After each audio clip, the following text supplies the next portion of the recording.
Chad Thompson. I've been working here for 3 years.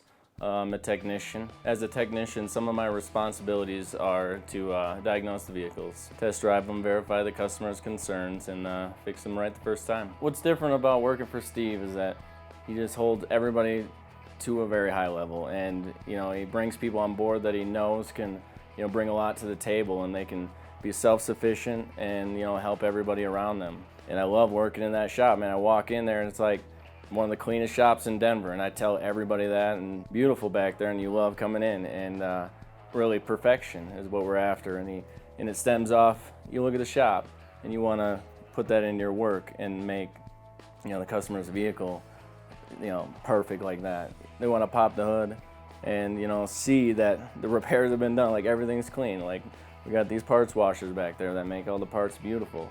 And I mean, that just takes it to another level. It's not just basic repair, it's handcrafted repairs.